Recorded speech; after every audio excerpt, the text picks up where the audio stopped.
네, 저희가 화요일에 고정 코너 이름을 일단 수아진으로 지어봤습니다.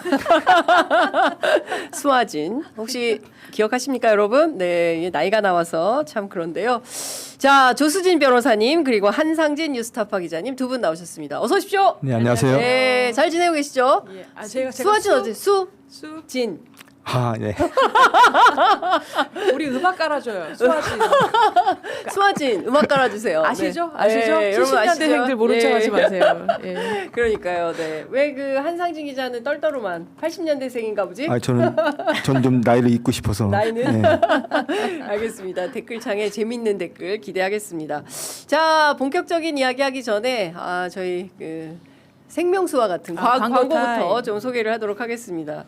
자, 오늘 소개할 제품은 가려움 완화제 글루타셀 스프레이입니다. 글루타셀은 피부가 건조하고 가려운 분들을 위한 제품인데요.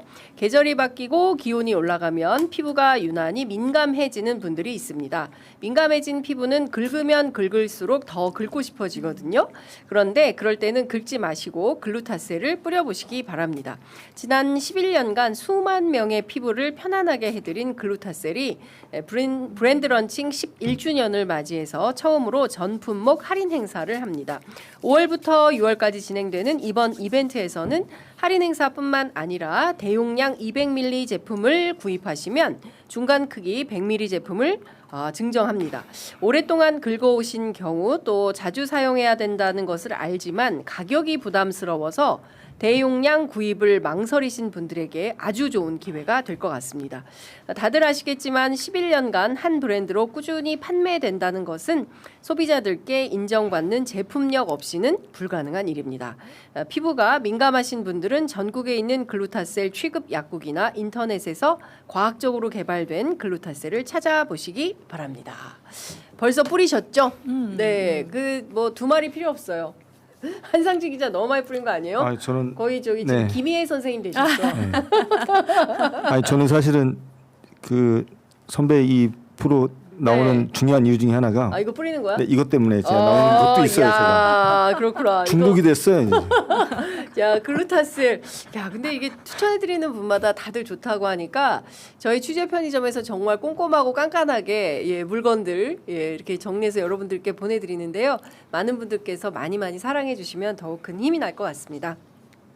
자, 본격적인 이야기 해보도록 하겠습니다. 어제 혹시 보셨습니까? 오후 2시 청와대 영빈관에서 대통령이 재벌 총수 두 사람, 네. 삼전닉스 두 재벌 대기업 회장에게 유연하세요. 허리를 굽혔는데 정말 그야말로 90도 각도로 폴더 인사를 했습니다. 네, 인상적이었어요. 예. 예. 어떻게 보셨어요? 근데 그 폴더 인사를 하는 마음이 이해가 됐어요. 그러니까 지금 정말 핫한 두 기업 아닙니까? 정말 핫한 두 기업인데 외국에 나갈 수도 있는데 근데 이제 국내에 대규모로 투자를 장기간으로 하겠다라고 아예 이 서약식을 한 셈이고 그래서 국민을 대표해서 저는 그렇게 기업인들에게 감사 마음을 전한 거다 저는 그렇게 봤는데 그 프로젝트 자체가 정말 대단하잖아요. 지금 한 10년 동안 뭐 1,000조, 2,000조를 계속해서 이제 투입하는 프로젝트라는 거고 호남에 반도체 클러스터 그리고 충청 강원 쪽에는 AI 데이터 센터 그리고 영남 쪽에는 피지컬 AI 이렇게 세 개 축으로 해가지고 육성을 하겠다는 거잖아요. 맞아요. 정말 대단한 신성장 동력 국가 먹거리 사업을 발표를 한 거예요. 네. 그래서 저는 막 가슴이 벅차오르는 느낌. 그러니까요. 야. 일단 돈이 계산이 안 돼. 4,755조. 네. 어제 다 그 청와대 출입 기자들이 가만히 있어봐. 이게 얼마인지 4,000조예요? 숫자 다 4,755조. 그러니까 10년간 투자되는 금액인데요. 아시는 것처럼 우리 정부 예산이 720조니까 정부 예산을 훨씬 웃도는 금액을 이제 10년간 AI에 투자를 한다라는 겁니다. 언론에서 또 보수 정당인 국민의힘에서 왜 호남만 주냐 막 이렇게 얘기를 했더니 저는 이 대목이 참 마음이 아프기도 했어요. 어제 그 강훈식 비서실장이 브리핑을 하면서 땅값이 싸다. 개발이 안 돼서 땅값이 쌉니다. 영남이나 충청도 땅이 비싸요. 그리고 마치 무슨 큰 뭘 베푼 것처럼 했는데 그런 게 아니다라고 강조를 하면서 기업들의 판단 속에서 지금까지 방치돼 있던 호남의 땅이 새로운 기회의 땅이 된 거다. 기업이 정부가 하라고 해서 하냐. 그런 식이면 윤석열 때 좀 잘하지 그랬냐. 열심히 좀 하지 그랬냐. 이제 이렇게 비판을 하고 우리한테 안 오면 외국으로 간다. 실제로 미국에 있는 팹으로 가는 걸 훨씬 더 원하는 거다. 그런데 여기서 하도록 하는 거다. 정쟁 위한 메시지 그 이상 이하도 아니다. 이제 이런 이야기를 했습니다. 어떻게 들으셨어요? 사실 저는 이제 두 가지가 딱 인상적이던데 과거 보수 정권 같은 경우에는 해외에서 뭐 대규모 수출을 한다거나 대규모 투자를 하게 되면 대통령실에서 그걸 발표를 했어요. 기업인들 없이 자기들이 이제 발표를 합니다. 그런 경우를 제가 많이 봤는데 어제 이제 대통령의 기업인들 앞에서 이제 폴더 인사 네. 그 장면에 약간 저는 좀 뭉클하더라고요. 뭐 우리 사회에서 어떻게 돼서 이렇게 됐는지 모르겠지만 민주당은 좀 뭐 반기업적이지 않냐 뭐 이제 이런 식의 그게 있어요. 근데 따지고 보면 그 어떤 정권보다도 반개혁적이었었던 정권은 과거 보수 정권들이었었던 것 같고 예를 들어서 뭐 어떤 사람은 뭐 과거 미르재단 이런 거하고 비교하는 그 무식한 소리도 막 하던데 미르재단 같은 경우에는 기업들 돈을 뜯어가지고 정권과 정권 주변에 있는 사람들이 득을 보려고 했었던 것이고 그렇죠. 이거는 기업이 본인들의 부가를 창출하기 위해서 사업을 하고 투자를 하는 그 과정을 정부가 좀 서포트하는 네. 과정인 겁니다. 예. 일단 그 하나가 포인트가 좀 눈에 좀 띄었고 또 하나는 이게 이제 뭐 호남비 경남비를 떠나서 대통령 입에서 재생에너지라는 얘기가 계속 나오잖아요. 그렇죠. 아리백. 예, 이게 이제 그 반도체 사업 같은 경우는 저는 뭐 잘 전문가는 아니지만 전력과 용수가 매우 중요하다고 네. 하는데 그거를 해결하기 위해서 그러면 뭐 원전을 갖다 때려줘야 되느냐 이런 식의 뭐 비판도 과거에 많았었고 특히 이제 환경 생각을 많이 하시는 분들은 네. 그런 걸 굉장히 많이 우려를 하셨단 말이에요. 근데 그것과 이 경제 발전의 계획과 이 재생에너지 같은 이제 친환경 네. 에너지 산업을 연결시키는 이런 사업이 가능하구나. 이런 것도 가능하구나. 네. 이게 서로 이제 그 부딪히는 지점이 아니구나라는 거를 보여주는 뭐 좋은 사례가 된 것 같아서 어제 저는 그 장면을 이렇게 보는데 좀 묘한 생각이 좀 들었어요. 예. 저도 되게 뭉클했어요. 그러니까 어떤 게 뭉클했냐면 일단 그 대한민국에서 이제 호남이 정말 박해를 많이 네. 받았잖아요. 그 민주화의 성지임에도 불구하고 80년 전남도청 앞에서 한 사람 한 사람 다 이야기를 했다는 거잖아요. 그 민주주의가 최적화된 도시이고 그리고 광주는 광주를 생각하기 전에 항상 대한민국을 먼저 생각하는 도시예요. 그러니까 우리가 좀 손해 보더라도 광주 사람들 좀 참자. 일단 대한민국이 먹고 살아야 되니까 기다리자. 1894년 동학혁명 때부터 기다린 거예요. 그리고 한마디 뭐라고 한 적이 없어요. 근데 어제 강훈식 실장 얘기하는데 개발이 안 돼서 땅값이 싸다. 저개발인 거예요. 저개발인 게 오히려 지금은 더 좋아. 왜냐하면 풍력 쓸 수 있죠. 그렇죠. 그다음에 태양력, 태양광 다 쓸 수 있죠. 그 광활한 토지 저개발이 돼서 땅도 싸니까 들어가기가 기업들이 선택하기가 수월한 거예요. 그거 아니면 외국에 더 싼 땅을 찾아서 갈 텐데 전남이 이게 싸다. 굉장히 이게 복합적인 그런 마음이 들더라고요. 그래서 그동안 그런데 이걸 갖다가 또 왜 구미로 안 땡겨오냐. 구미시장이 막 그 김부겸 전 총리한테 당신 가가지고 빨리 해가지고 호남 땡겨라. 그리고 저는 이 가운데 이정현 전 국민의힘 대표가 호남 경북 지역 그렇게 발전했었는데 이번에 호남 차례 아니냐라고 할 말을 하는 이정현 전 국민의힘 공관위원장 비판도 많이 하고 욕도 많이 먹었지만 제대로 된 말씀을 하신다라는 평가를 해드리고 싶었어요. 그 지점은 어떻게 보세요? 아니 정말 맞는 말씀이에요. 그러니까 저는 노무현 대통령님 생각이 갑자기 나더라고요. 그러니까 지역주의 타파를 계속 얘기하셨잖아요. 예. 근데 그동안은 공공기관 이전, 공공기관 사람들이 내려가서 거기에 좀 정착해라 이런 걸로 주로 많이들 기억이 되는데 이번에는 아예 일자리를 가서 심는 정책이거든요. 그러니까 이건 진짜로 호남 지역에 도움이 많이 될 거예요. 네. 많이 발전이 될 거고. 근데 저는 또 한편으로는 답답했던 것이 이 지역주의 타파라는 게 지역만을 위한 게 아니거든요. 그러니까 이제 균형 발전, 지역 그렇죠. 균형 발전이라고 얘기를 해야겠죠. 근데 이게 지방선거 때도 많이 얘기했던 게 우리가 수도권에 몰려서 이렇게 바글바글 살고 있으면서 집값 때문에 힘들고 교육 문제로 힘들고 맞아요. 이게 다 사실은 지역에 일자리가 부족해서 그래요. 그러니까 지역 인재들이 취업을 하려고 하면 어떠한 정규직 잡을 가지려고 하면 서울 쪽으로 올라와야 돼요. 맞아요. 서울에서 인서울해야 돼요. 그래서 지금 우리가 이렇게 지옥철을 타고 이렇게 집값이 높은 거란 말이에요. 그래서 국토가 균형 발전이 되면은 사실은 결과적으로는 수도권 사람들한테도 좋은 거고 그러면 경북 사람들한테도 당연히 좋은 거고 호남이 같이 발전하면 우리가 과제를 다 나눠 가지는 거잖아요. 네. 근데 지방선거 때 그렇게 얘기하셨던 분들이 이제 와서 또 이거 왜 구미로 안 땡겨가고 네. 이제 와서 그 한두 달 만에 맞아요. 싹 바꿔가지고 예. 이렇게 답답한 얘기를 하시나. 네.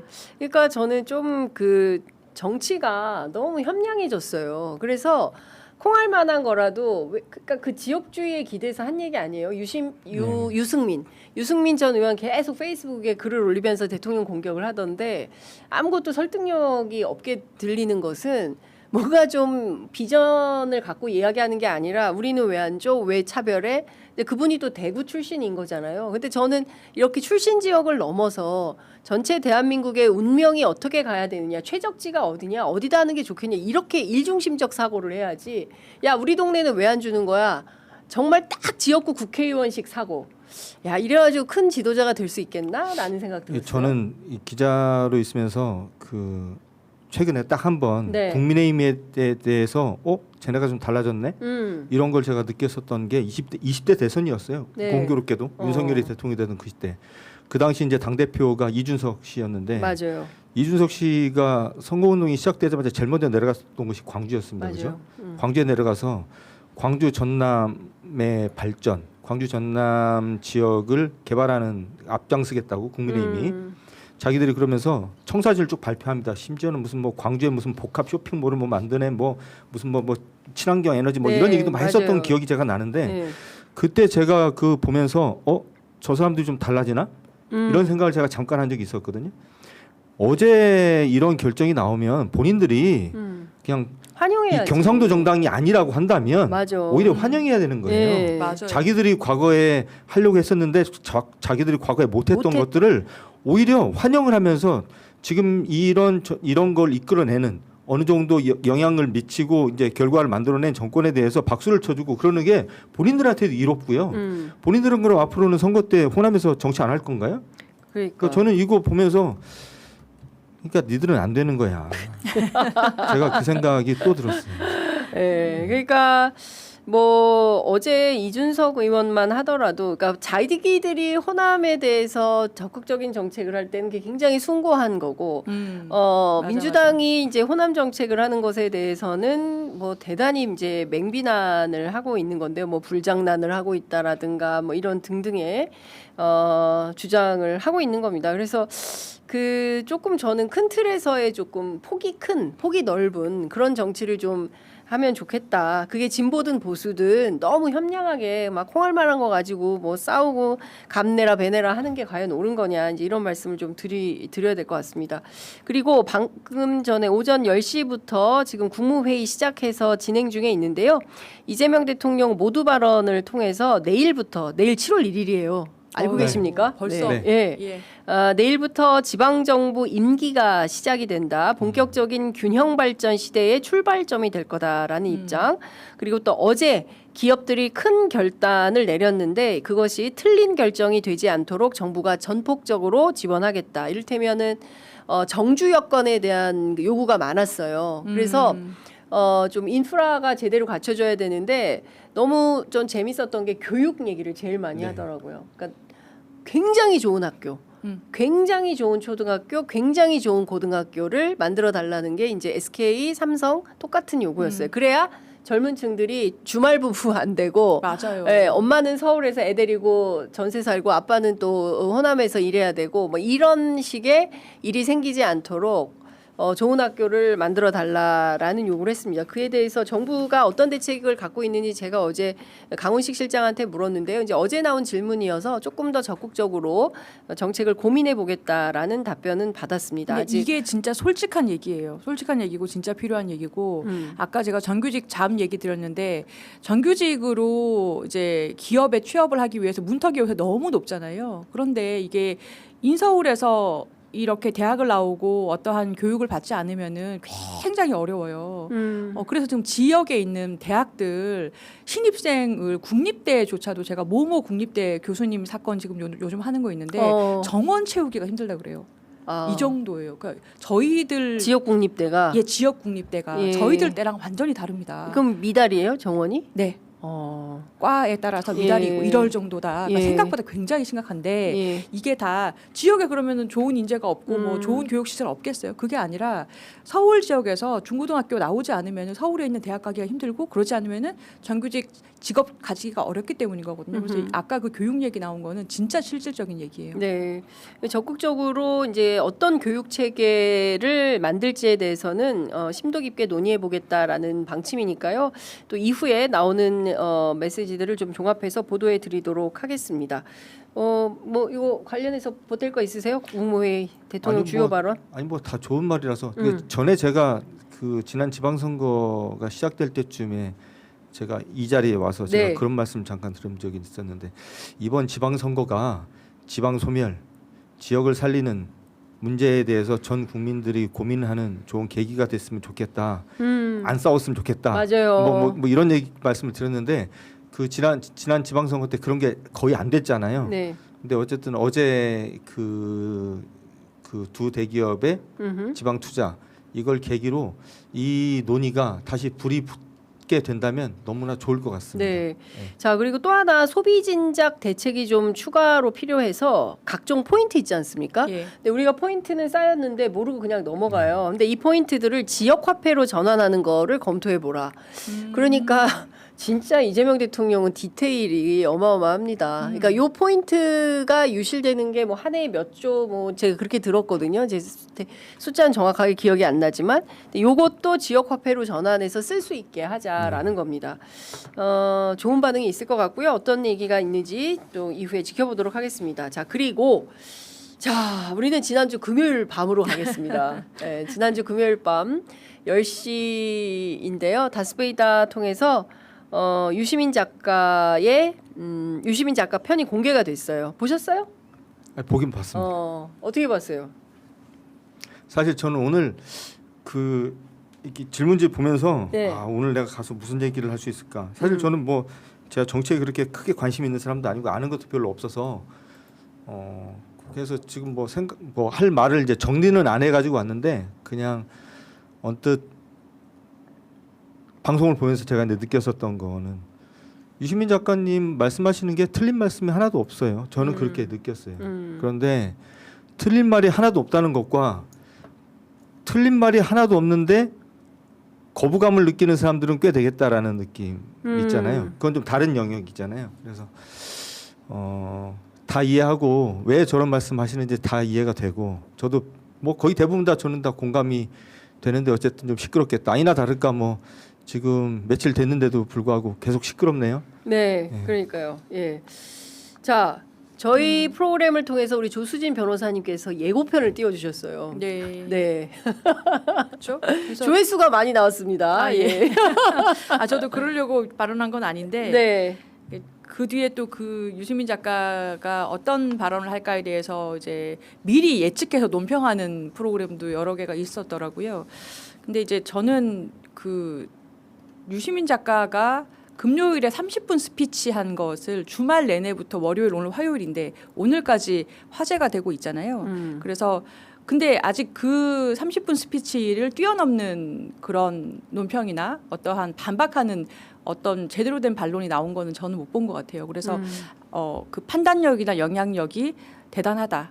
첫 번째는 그거고 두 번째는 그만큼 핵심적인 내용이라는 거겠죠. 모두가 비판하려고 공감하든 아니면은 거기에 동의해서 공감하든 모두가 지금 공감하는 지점을 정확하게 작가의 언어로 비유를 통해서 풀어냈다라는 생각이 들었고 개인적으로는 사실은 좀 마음이 아팠어요. 그러니까 유시민 작가님 제가 그 대선 끝나고 그 알릴레오 북스 찍으려고 뵀을 때 뵀던 그 표정이 참 잊혀지지가 않는데 뭔가 좀 나 이제 졸업이야 홀가분해 논평의 이 세계에서 이제 이재명 대통령께서 대통령 되시는 것도 보고 뭐 그때 우리가 알릴레오도 여러 번 모시고 어떤 발전하는 정치인이라고 네. 이렇게 이 프레임도 짜주시고 계속해서 이재명 대통령이 이해찬 총리님도 굉장히 좋아하시고 이제 이어나갈 정치인이다라고 굉장히 말씀을 해주셨잖아요. 그래서 최선을 다해서 이재명 대통령 만들기를 하고 저는 이제 그때 그 홀가분하셨던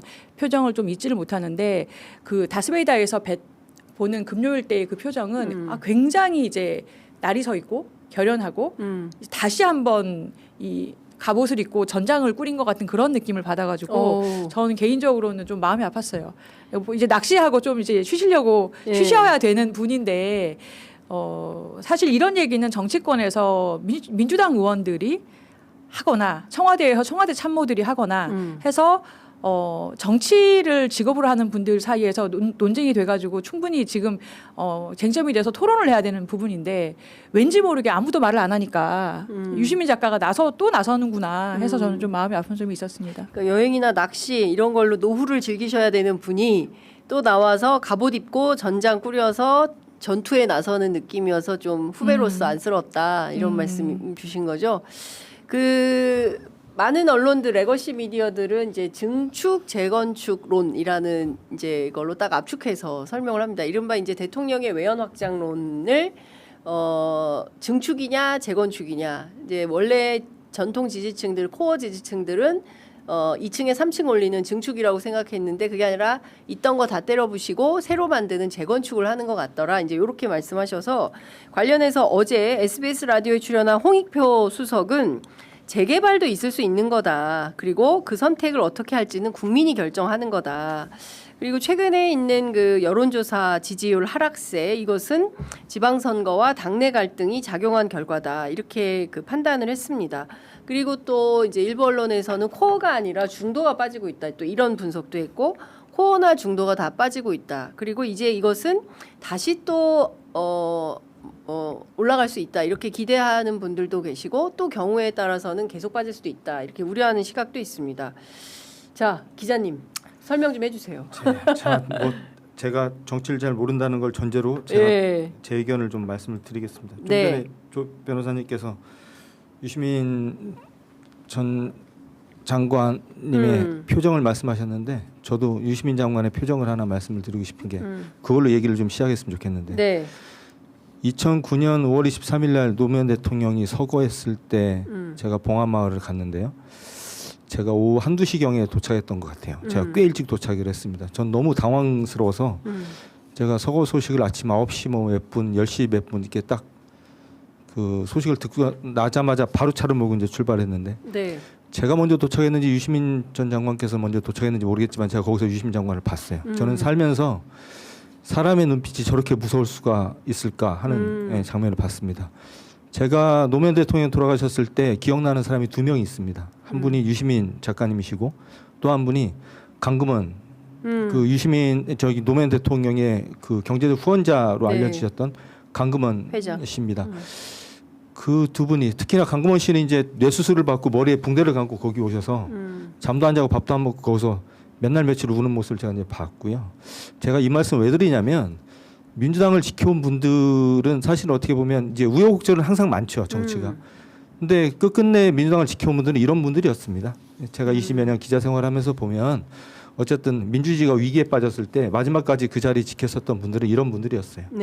그때마다 이제 들고 나는 분들은 항상 있었고 언제나 특히나 이제 위기가 있을 때 지키는 분들은 이런 분들이었는데 저는 어쨌든 뭐 그 민주적인 노선을 걷고 대한민국의 민주화의 보탬이 되는 그런 정치를 하고자 하는 세력들을 지키는 사람도 무조건 필요하다고 봅니다. 근데 다만 지키는 방식이 덮어놓고 그 사람이 하는 일에 대해서 무조건 다 옹호해 주는 것이냐? 네. 저는 그건 아니라고 봐요.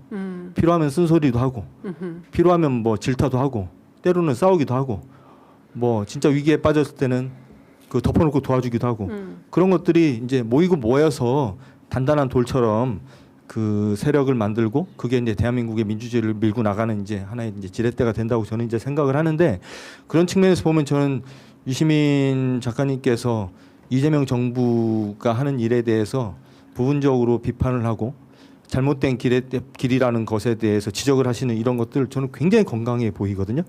그런 것들을 다 덮어놓고 이재명 대통령을 네가 뭔데 공격해 뭐 이제 이런 식으로 나오는 태도나 이런 걸 보이는 분들한테서 오히려 저는 두려움과 불안함을 좀 느낍니다.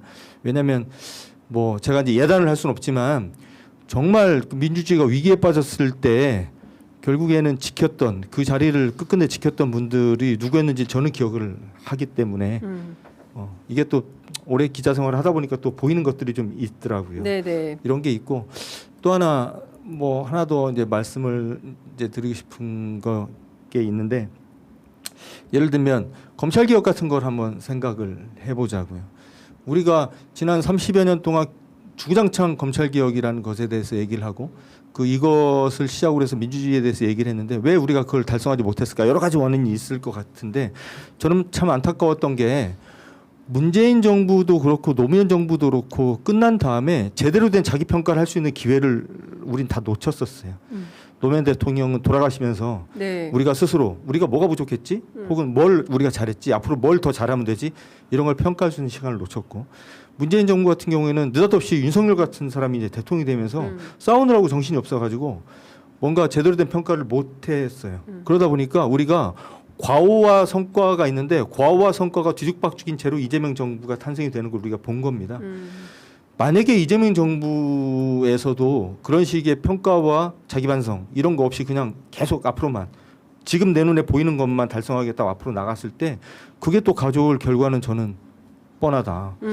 저희가 수도 없이 얘기를 하지만 내란이 벌어지고 내란에 대해서 단 한 번도 반성을 제대로 한 적이 없는 후보하고 붙었는데도 50%도 못 넘겼던 게 우리 대한민국의 지금 현실입니다.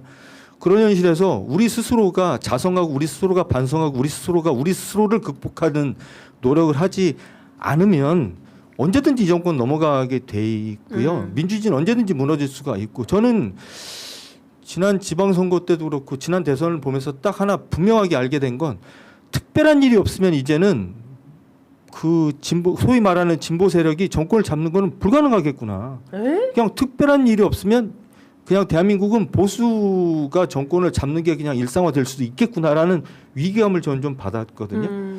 우리가 정말 특단의 노력을 하지 않으면 그렇게 되겠구나. 근데 이 특단의 노력이라는 게 우리가 만든 대통령을 무조건적으로 그냥 옹호하고 지키고 이건 아닐 거란 말이에요. 네. 저는 그래서 그런 측면에서 제가 아까도 이제 서두에 유시민 작가님께서 이재명 정부에 대해서 이재명 대통령에 대해서 본인이 볼 때 잘못 가고 있는 거, 본인이 볼 때 잘못이라고 생각하는 것에 대해서 굉장히 거친 언어를 쓰시잖아요. 근데 저는 저런 어른이 전 지금도 여전히 필요하다. 그리고 저런 거를 왜 네가 날 공격해 이렇게 볼 게 아니라 저 사람이 저분이 정치 하루 이틀 하시는 분도 아니고 거의 한 30년 이제 정치를 하셨던 분인데 저런 분이 하시는 말씀을 뭐 노욕이라거나 본인이 갖고 있는 기득권을 뺏길 상황이 되니까 본인의 기득권을 지키기 위해서 이런 식으로 얘기하는 건 너무나 그 천박한 평가인 것 같고 그렇게 보지 말고 저분이 살았던 궤적을 보면 저는 저분이 지난 금요일날 하셨던 말씀 저는 한마디 한마디 저는 다 곱씹어 봐야 된다고 생각을 합니다. 그 과정에서 우리가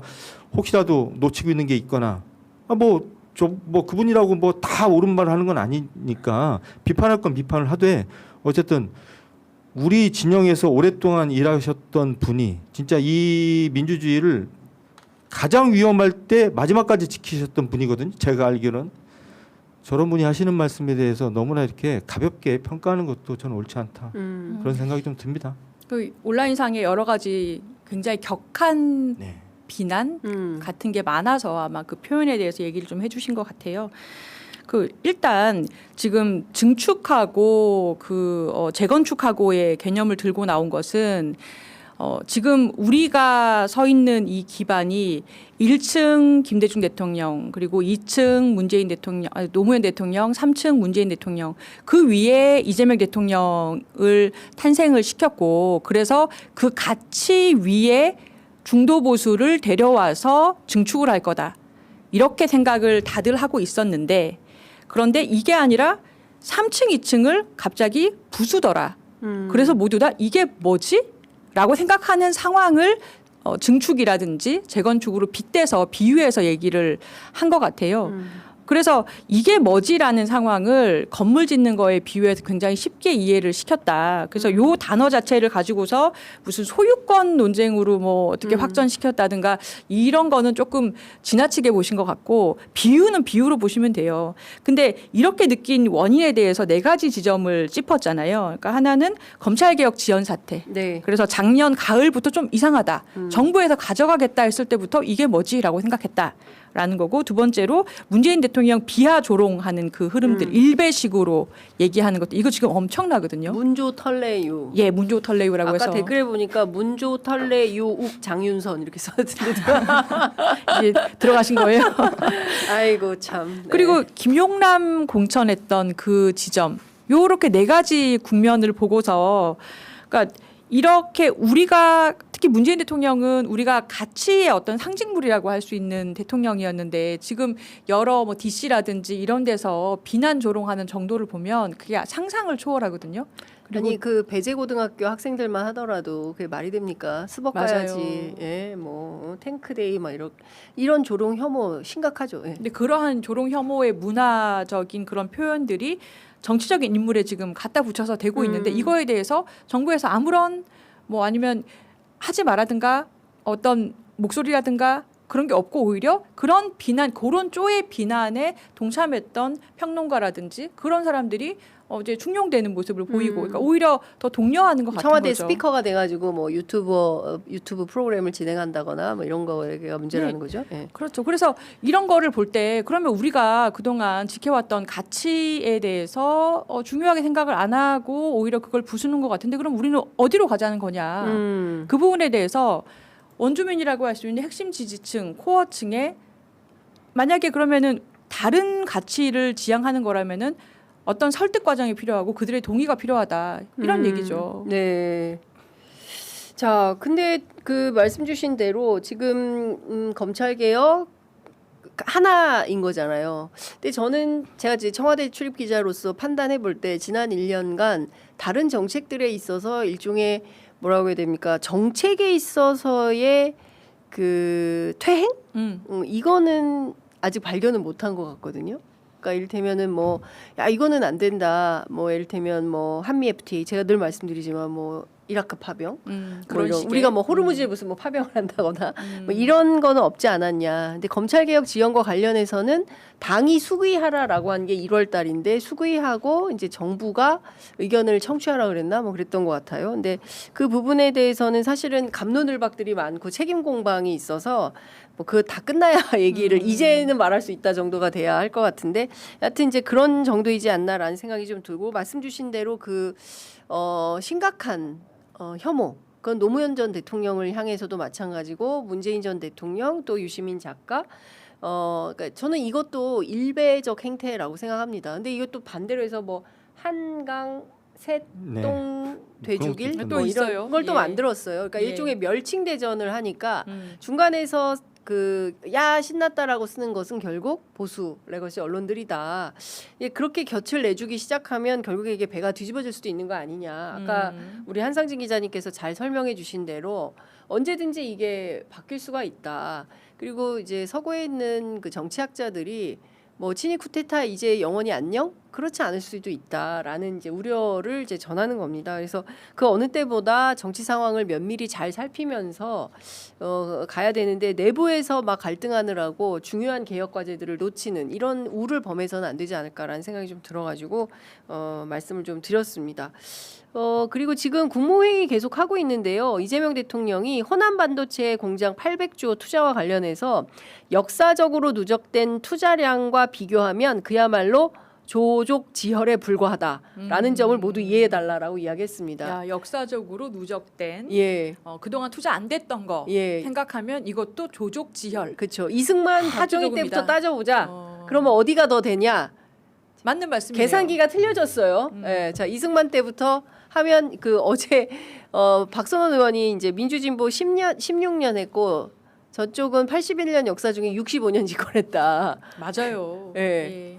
그 얘기를 그러니까 하시죠. 저런 거 볼 때마다 참 이재명 대통령이 참 대단한 사람이라는 생각이 드는 게 이걸 가지고 지역 차별 우는 이게 이제 사실 4천조가 넘는 돈 규모 그리고 특정 지역에 대한 투자 이걸로 이제 어제만 해도 이제 막 감론을 박 있었는데 저 말 한마디 딱 들으니까 그렇네 이런 생각이 딱 들잖아요. 네, 예, 그렇죠. 프레임을 딱 바꾸고. 그렇습니다. 저는 근데 저게 뭐 무리한 표현도 아니고 맞는 말이잖아요. 네, 지난 해방 이후에 특히나 호남 차별 뭐 그 전부터 시작해서도 네, 어마어마하게 심했고 그리고 온갖 핍박은 다 받았고 네, 제대로 된 발전도 안 됐고 네, 전국에서 땅값 제일 싸고 네. 틀말 하나도 없네. 그러니까. 생각해보니까 그러네요. 예, 지금 조금 더 읽어드릴게요. 이재명 대통령은 제가 어디서 자료를 보니까 영남 지역의 인구가 1,300만, 호남 지역 인구가 500만 정도 된다고 하는 것 같습니다. 해방 이후에는 호남 지역 인구가 훨씬 많았다고 하는데 이제 개발이 시작되면서 영남 인구가 훨씬 그렇죠. 늘어난 거죠. 그러니까 1,300대 500만인 거예요. 그러니까 사람이 살지 않는 땅이 된 겁니다. 호남은 왜 개발이 안 되니까 사람들이 살 수가 없으니까 일자리 찾아 좋은 인프라 찾아 교육 찾아 전부 떠난 거예요. 수도권으로 어디로. 근데 이제 영남은 이제 인구가 1,300만이나 되니까 여기는 먹고 살만하니까 사람들이 몰리는 겁니다. 너무 당연한 거죠. 이어서 다 지난 과거의 일이긴 하지만 현실의 결과에 남아있기도 한 이 아픈 과거인데 영호남 차별이 있었던 건 분명한 사실이다 라고 분명히 얘기를 한 겁니다. 안동 출신의 대통령이 영호남 차별이 있었던 거 사실 아니냐 맞지 않냐 맞잖아요. 맞아요. 아니 네. 지금 네. 대통령께서 아까 앵커께서 하신 얘기랑 네. 그 제가 산 증인인데 그 제가 대구 사람이잖아요. 초중고 대학교 다 대구에서 나왔고 대구에서 나왔어요. 부산은 고향은 부산이지만 근데 우리 어머니 아버지가 사실 전라도 분이세요. 오. 그런데 일자리 찾아서 아, 부산으로 간 거거든요. 일자리 때문에 제가 그 우리 집이 산 산증인이네. 우리 엄마 조 변호사님이. 남원이고 아빠 전주세요. 근데 그 우리 친척들 다 전라도에 있어요. 네. 근데 산업이 없어. 어. 취업할 데가 없어요. 이 예. 선녀 총각들이. 어. 그때 그런 사람들 많았어요. 예. 그래서 경상도 쪽으로 건너오셔서 예. 저희들 낳고 예. 지금 우리는 그래서 저는 경북대 나오고 예. TK가 된 거거든요. 예. 그러니까 그러네. 예 산업이 없었어요. 그러니까 이 좀 맞는 말씀이에요. 그러니까요. 그러니까 더 이상 영호남 지역 차별 이런 얘기는 국민의힘 그만했으면 좋겠어요. 그럼요. 창피한 줄 알아야죠. 맞아 데이터가 있는데. 그러니까 그리고 과거 역사를 다 살아낸 우리가 산 증인들이 있는데 어떻게 이런 망발을 합니까? 그러니까 이렇게 얘기를 한 겁니다. 일종의 박정희 정부 이후에 수도권 영남에 집중됐던 산업화 수혜 받지 않았냐. 근데 무슨 800조 이번에 간다고 해서 그걸 가지고 호남 지역 차별이라고 주장을 하느냐. 이제 이런 얘기를 한 겁니다. 관련해서 이재명 대통령은 그걸 억지로 교정할 수는 없었는데 마침 새로운 환경이 그 불균형을 조금이나마 완화할 수 있는 그런 상황이 됐다. 이런 겁니다. AI 환경을 말하는 그렇죠. 거죠. AI. 예. 그러니까 물이 필요한 거야. 맞아. 전기물. 최첨단인데 오히려 넓은 땅이 필요하고 물이 너무 필요해. 그렇죠. 전기가 너무 필요한 그리고 거예요. 싼 땅. 그렇죠. 네. 그러니까 오히려 이 신성장 동력이 AI에서 오는 이 기가 막힌 그러니까. 최첨단 현실이 맞아요. 그래서 낙후돼 있던 그렇게 좀 싼 땅이 있던 호남 지역을 오히려 필요로 하게 됐다는 거죠. 대통령이 그 말씀하십니다. 바로 조 변호사님 하신 말씀을 그대로 받아서 뭐라고 이야기하시냐면 장기간 방치되고 개발에서 소외되면서 오히려 용수, 전력, 용지, 토지가 잘 관리된 측면이 있다. 그래서 호남이다. 왜 호남이냐? 왜 호남만 가느냐라고 난리쳤지만 왜 호남이냐? 여기 정답. 이게 딱 제시. 이게 전통적 의미에서 정치인의 언어는 아니거든요. 지금 예. 대한민국 어느 정치인이 대통령의 자리에 있으면서 저런 말을 했겠어요. 근데 저는 처음 봐요. 저도 처음 보는데 사실 저런 얘기를 누군가는 했었어야 되는 거예요 그동안. 속이 사이다야. 네, 그러니까요. 참 네, 대단한 분이십니다. 진짜. 아니, 근데- 그리고 지금 뭐 국힘에서 무슨 국정조사가 이루어져야 된다는 둥 또 저는 그 망언이라고 보는데. 특검해야 된다고 오늘 아침 얘기했습니다. 예, 아니 무슨 소리예요 지금 근데 기업이 뭐 자발적으로 안 하고 왜 이걸 정부가 뭐 하느냐 이런 얘기 그러니까요. 하는데 알면서 왜 그러세요? 이거 용수 필요하죠, 전력 필요하죠. 제일 중요한 게 송전망이에요. 그리고 인허가 필요하죠. 국회는 세제 지원이나 좀 똑바로 잘해줬으면 좋겠어요. 국힘 지금 발목 잡지 말고. 그러니까요. 오늘 정점식 원내대표가 연어덮밥 국조했으니 호남 반도체도 국조하자 이런 주장을 했는데요. 야, 그러니까 이 연어덮밥이 아니잖아요. 네, 예, 이 그동안 있었던 수많은 조작 기소, 검찰의 그릇된 수사 관행 이 부분에 대해서 문제 지적을 하는 국정조사를 연어덮밥 국조로 프레임을 만들어 버린 거예요. 아니, 그러니까 이게 답답한 게 참 내가 이재명 대통령과 관련됐다고 주장을 하는 네. 뭐 대북 송금 쌍방울 사건 이런 사건에서 등장하는 연어덮밥 이것과 제가 재판을 받는 윤석열 명예훼손 사건에서 윤석열 커피 이게 똑같은 건데 지금 그래 커피. 누가 커피를 타줬거나 말고 안 타줬거나 뭐 커피를 마셨거나 안 먹었거나 예. 중요한 건 그게 아니고 봐주기 수사를 했다라는 게 중요하고 연어덮밥을 먹었거나 안 먹었거나 술을 먹었거나 안 먹었거나 검사가 해서는 안 되는 피의자를 피고인을 피의자를 데려다 놓고 회유하고 협박하고 진짜 뭐 윽박 지르고 했었다라는 사건을 조작하려고 했었다라는 게 이제 핵심인데 그런 얘기는 안 하고 주구장창 연어덮밥 얘기하고 그러니까 니들은 안 되는 거야. 제가 이 얘기를 계속 이제 반복해서 합니다. 네. 아, 오늘 썸네일 나왔어. 한상진. 니들은 그래서 안 되는 거야. 니들이 그래서 안 되는 거야. 손가락질도 한번 해주세요. 썸네일 좀 니들이 만들게. 하여튼 입이 참, 아파요, 진짜. 네, 입이 아프다라는 말씀 좀. 그래도 우리가 이제 그 균형 차원에서 국민의힘 얘기를 또 안 할 수는 없어가지고 이것도 좀 말씀을 좀 드리도록 하겠습니다. 어제 중앙일보에 따르면 국민의힘 관계자가 조정식 의장이 팩스로 상임위 배분 통보를 해버렸다. 그런데 네. 그렇기 때문에 이제 전면 보이콧 이런 주장을 했는데 의장실에서 해명 자료를 또 냈어요. 그런 적이 없다라는 거거든요. 어떻게 보십니까?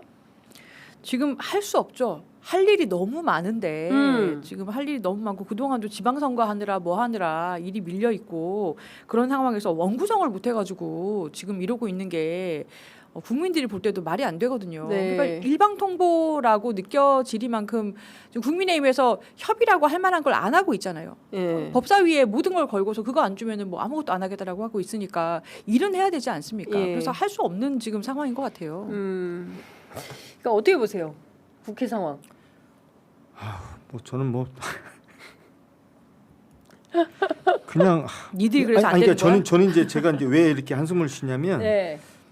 저는 윤석열 씨가 내란을 일으킨 뒤에 반성하지 않는 국민의힘을 저는 더 이상 제도권 내에 존재하는 정치 세력으로 봐서는 안 된다는 입장을 제가 일관되게 말씀을 드리잖아요. 그러니까요. 저거는 정상적인 정치 집단이 아닙니다. 저게 국회에 지금 작가님이 너무 길게 쓰셨네, 근데. 그러니까 질문지를. 현재 100명이 넘는 국회의원을 보유하고 있으니까 저것도 하나의 정치 세력으로 인정을 해서 뭐 협상을 해야 되고 뭐 타협을 해야 되고 이렇게 얘기를 하는데 저는 생각이 좀 다릅니다. 최소한 나라를 들어먹으려고 하고 폭력을 동원해서 국민을 탄압하고 정적을 제거하려고 했었던 사람 그리고 뭐 그럴 수 있다 쳐요. 그거를 반성도 하지 않는 저 정치 집단에 대해서 여전히 뭐 합의를 얘기하고 대화를 얘기하고 하는 게 저는 제 양심상 도저히 용납이 되지 않아서 그런 사람들이 발목을 잡아서 민의의 전당인 국회가 멈춰섰다는 것 자체가 저는 용납이 안 돼서 네. 이런 질문을 들으면 저는 별로 하고 싶은 말이 없고 그냥 민주당이 책임 정치를 했으면 좋겠습니다. 자기들이 다수당이잖아요. 네. 그리고 그걸 이 다수당으로서의 역할 그리고 했었던 일에 대한 평가는 다음 총선에서 받으시고 이번 국회에 국민들이 부여한 권한을 제대로 행사해서 책임 있는 정치를 하는 모습을 좀 보였으면 좋겠습니다. 쓸데없는 일에 시간을 쓰지 말고. 아유, 저는 똑같아 나랑 생각이. 아니 저는 개인적으로 그런 생각입니다. 어떻게 보세요? 아니, 그러니까 저는 기본적으로 국민의힘이 일종의 너무 과도한 목리를 맞아요. 오랫동안. 맞아. 근데 이 목리를 예. 땡깡이라고 쓰면 이거 일본 말이고 뭐라 그래야 되더라? 생떼. 생떼. 죄송합니다. 네. 죄송합니다. 죄송합니다, 애청자 여러분. 생떼. 이 생떼를 언제까지 그냥 받아줘야 되느냐. 어른들이잖아요. 저는 이거는 가차없이 이제 자르고 할 일을 해야 되죠. 지금 뭐 당장 4,755조 하려면 국회와 그럼요. 입법 지금 논의를 바로 할게 들어가야 되는 엄청 건 많아요. 그렇습니다. 그런데 이거를 뭐 막 계속 뒷다리 잡고 있는 건데 계속 협치라는 것도 이게 상황이 될 때 하는 거지. 이렇게 목리 부리고 생떼를 쓰는 쪽하고 어떻게 협치를 하고 기다리다 시간 세월 다 가는데 그렇지 않아요? 국민의힘의 리더십이 부재하다는 게 지금 국민의힘의 위기라고 우리가 좋아할 일만이 아니다라는 생각이 드는 게 이런 지점이에요. 사실은 국민의힘에서 그 내란 세력을 끊어내지 못하고 지진부진하면서 막 그 장외로 지금 나서다시피 했잖아요. 장동혁 대표를 비롯해서. 근데 그 바람에 지금 어쨌거나 민주당의 최대 파트너가 카운터 파트너가 국힘인데 그럴 수밖에 제일 야당이니까 그럴 수밖에 없는데 지금 상임위 구성부터 해가지고 본인들이 할 수 있는 게 생떼 쓰는 것밖에 없다 보니까 계속 그냥 뭐 이게 또 일본 말인데 파투낸다 그러죠. 그냥 판 뒤집으려고 지금 이런 거밖에 지금 액션이 정치적인 수단이 안 남아 있는 상황이다 보니까 그동안 너무 극한적인 걸 많이 썼었잖아요. 그러다 보니까 정책 협의가 정작 해야 될 때 안 되는 겁니다. 네. 그래서 국힘이 지금이라도 그 아까 기자님께서도 얘기하셨지만 내란 세력하고 끊어내고 좀 정상적인 정당으로 돌아와야 돼요. 지금 본인들 계속 법사위원장 안 주면은 다른 거 다 거부하겠다. 이게 지금 말이 됩니까? 그러니까요. 예. 좀 상식적이고 합리적인 국회 운영이 되어야 되지 않나. 오늘 오후 2시에 국회 본회의가 열리고 상임위 위원장 뭐 결정을 한다니까요. 지켜보도록 하겠습니다. 그리고 특검 얘기를 좀 해봐야 될 것 같은데요. 어제 그 2차 특검이 체포영장 방해 혐의로 김기현, 권영진, 윤상현 세 의원을 추가로 입건을 했습니다. 그리고 나경원 의원을 포함해서는 30일까지 출석하라고 통보한 상태인데 사실 이거 왜 수사 안 하냐라는 비판이 굉장히 많았는데 맞아요. 특검이 이제야 시작을 한 것 같습니다. 7월에 끝나는 걸로 알고 있는데 너무 늦었다라는 생각도 들고요. 맞아요. 어떻게 생각하세요? 우리 한상지 기자님 얘기 좀 듣겠습니다. 저는 그 권영민 특검보 그 브리핑 하는 거를 제가 봤어요. 네. 봤는데 아니 이렇게 좋습니다. 이게 수사하는 건 뭐 필요하죠. 이게 해야 되는 일이고 그동안 내란 특검이나 여타 특검에서도 수사를 안 했던 게 조금 문제라고는 생각을 하는데 아니 그렇다고 꼭 이렇게 브리핑을 하면서 이전 특검이 아무것도 수사를 하지 않고 넘겼다. 예. 그래서 우리는 수사한다. 그래서 네. 이전 특검하고 우리는 다르다. 뭐 이런 식의 얘기를 해서 그 이전 특검을 이렇게 망신을 주는 듯한 이런 네. 워딩을 쓴 거는 솔직히 좀 보면서 좀 불편했어요. 불편했고 당연히 뭐 이거 수사하는 건 당연한 겁니다. 네. 당연한 거고 필요한 거고 예. 지금까지 수사를 안 한 게 뭐 하긴 뭐 하여튼 특검에서 해야 될 수사가 지금 너무나 많잖아요. 그러니까 그래서 지금 뭐 세상 모든 걸 다 수사할 수는 없는 거니까 네. 좀 늦어진 부분은 좀 안타깝고 지금이라도 수사가 시작이 돼서 다행이라는 생각이 들고 저는 사실은 이거보다 지금 더 중요한 거는 지난번에 그 박성재 전 법무장관 관련돼서 1심이 나왔지 않습니까? 네네네네. 25년 나왔어요. 그렇습니다. 그 판결문 내용 중에 제가 이제 판결문 전문은 보지 못했습니다만 판결문에 그런 내용이 들어있다고 언론에 보도가 많이 됐어요. 윤석열 씨가 내란 일으킨 다음 날 12월 4일 날 안 가? 한동훈 등등이 윤석열과 만나서 이 비상계엄으로 일어난 후폭풍을 어떻게 해결할 거냐. 본인이 하고 싶은 말을 하면 안 된다. 국민들이 납득할 수 있는 얘기를 해야 된다. 이렇게 답변하자. 저렇게 이렇게 답변하자. 그렇게 하고 너는 앞으로 이것만 하고 뭐 너는 조기 퇴진하고 뭐 이런 식의 로드맵을 자기들이 짰다는 거 아니에요. 그게 박성재 전 장관의 수첩에 고스란히 적혀 있고 저는 이진관 재판장이 판결문에 그거 일부러 넣은 것 같은데 네, 수사하라고. 네, 수사라고. 저는 사실은 그 얘기 기사 들으면서 진짜 뒷목을 잡았어요. 이게 2차 내란인데요. 예. 그치. 그러니까 내란을 일으켰었던 그리고 국회와 국민들의 힘으로 내란이 이제 막아졌는데 이걸 수습하기 위해서 당시 당대표였던 한동훈 씨가 등판을 해서 그리고 말씀드렸던 그 일 이후에 진짜 짜고 친 것처럼 12월 8일 날 한덕수하고 한동훈 씨가 공동정부 운영을 발표를 하는 일이 벌어지잖아요. 그러니까요. 저는 12월 4일 날부터 계획했었던 2차 내란이 12월 8일 날 전 실행이 됐다라고 보는데 이런 건 왜 수사 안 하는지 모르겠습니다. 저는 제가 볼 때는 그게 훨씬 더 심각한 지금 수사 대상이라고 보고 뭐 수사 기간 지금 얼마 남지 않았는데 종합특검이 이걸 좀 꼭 좀 수사를 해줬으면 좋겠다라는 바람을 좀 말씀드립니다. 저도 좀 답답한 게 조상현 단장 이런 사람들 지금 입건하고 막 이렇게 하고 있잖아요. 근데 네. 그게 중요한 게 아니라 말씀 주신 대로 박성재 장관 그 재판 네. 그 해설 자료를 보면 이제 거기에도 이른바 이제 삼청동 안가 모임에 대해서도 네네네, 굉장히 맞아요. 길게 나와요. 이것도 저는 이거 수사해 보세요라는 네. 단서를 제공하는 거다 이렇게 생각을 했어요.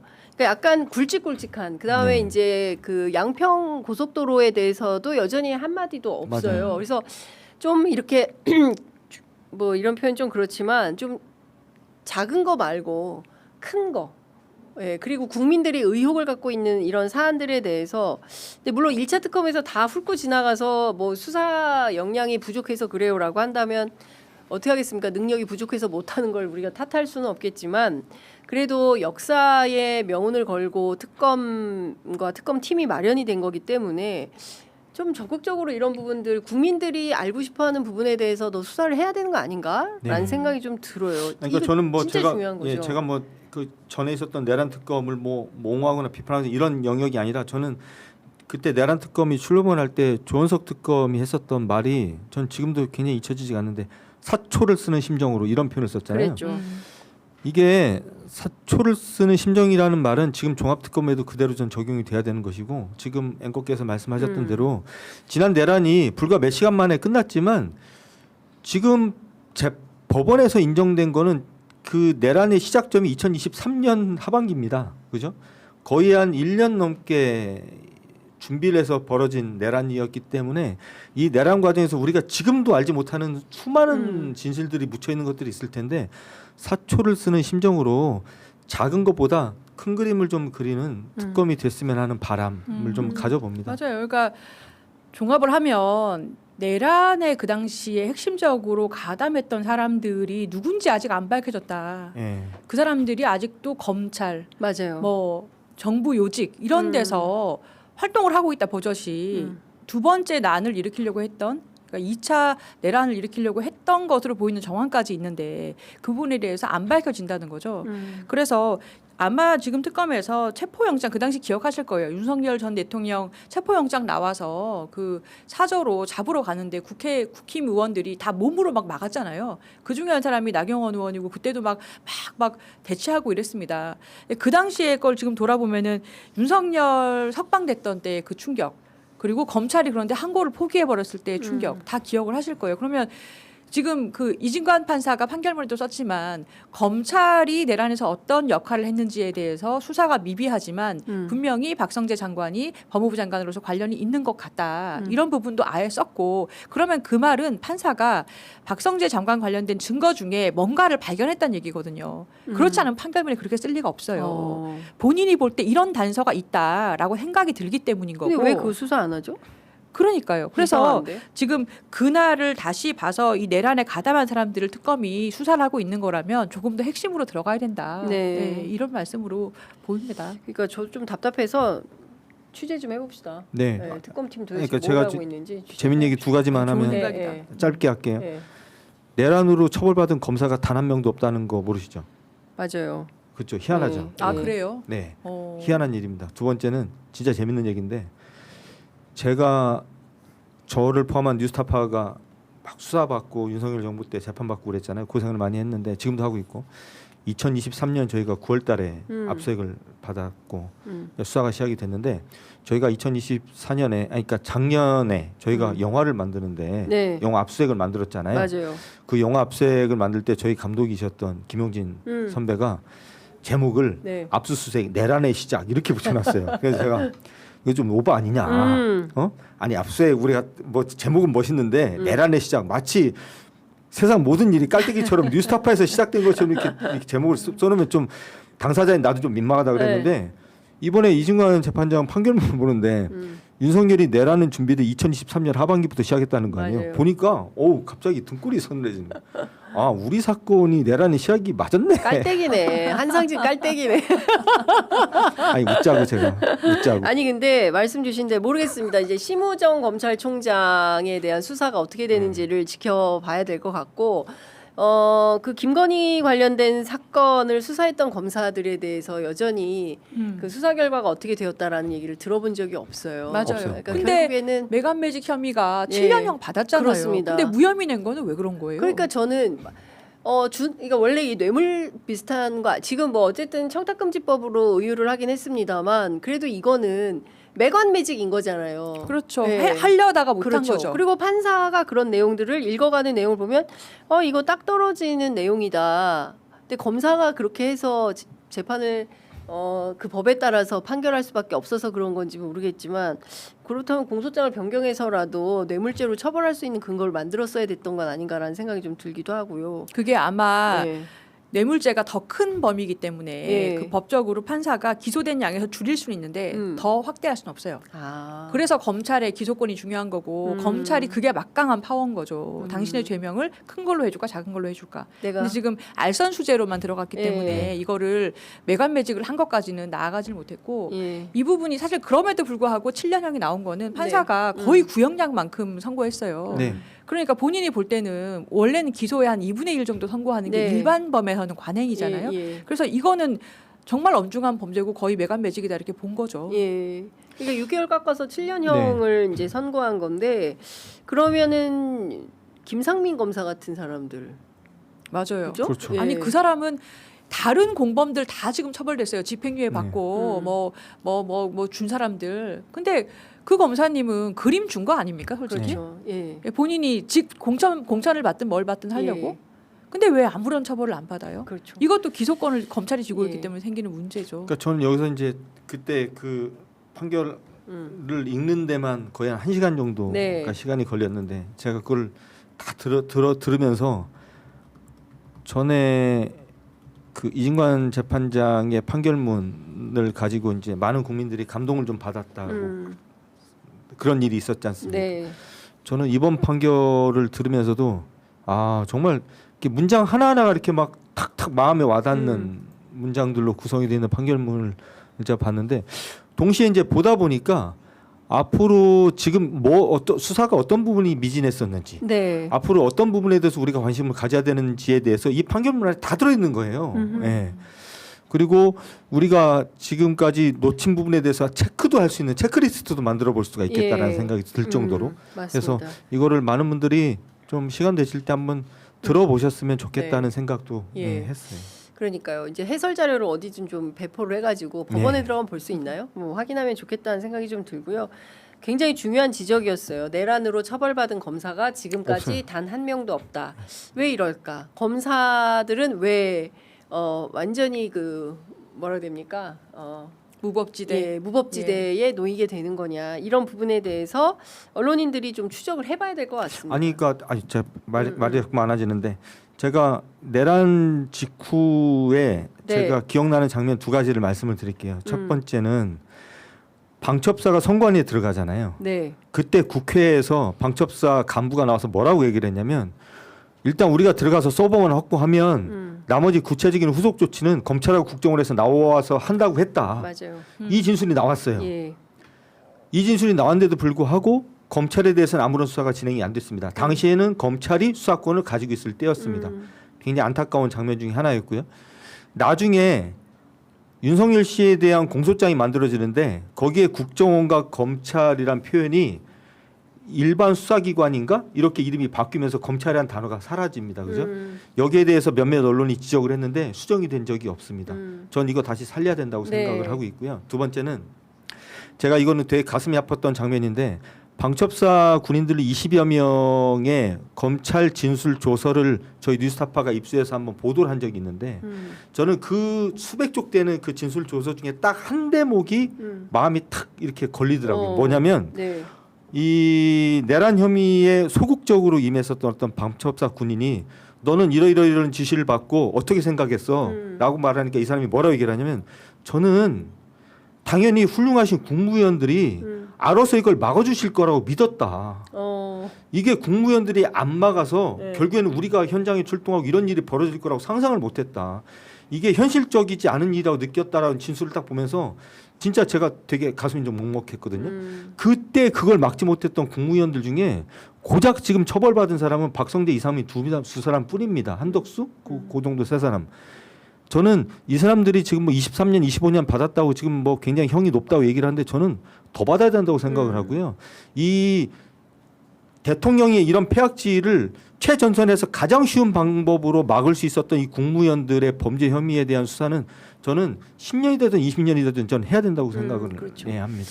저기 독일에서 나치 전범들 네. 쫓아다니면서 하듯이 네. 그 특별법을 만들어서 이거는 다시는 내란 같은 거 꿈도 꾸지 못하게 그런 나라를 만들려면 샅샅이 뭐 2차가 안 되면 3차, 4차 특검이 안 되면 상설화해서라도 네. 그 범죄를 낱낱이 그 기록하고 역사에 다시는 있을 수 없는 그런 걸로 만들어야 된다. 그러지 않으면 또 내란 난다라는 생각이 좀 듭니다. 뭐 이미 스멀스멀 뭐 이런 주장들이 나오고 있지 않습니까? 근데 왜 민주당 사면법조차 개정을 안 하는지 그래서 사람들 불안하게 하는지 모르겠어요. 관련해서 저희가 또 나중에 원내 지도부 오면 여쭤보도록 하겠습니다. 자, 두 분 말씀을 오늘 여기까지 듣도록 하겠습니다. 고맙습니다. 감사합니다. 네, 감사합니다.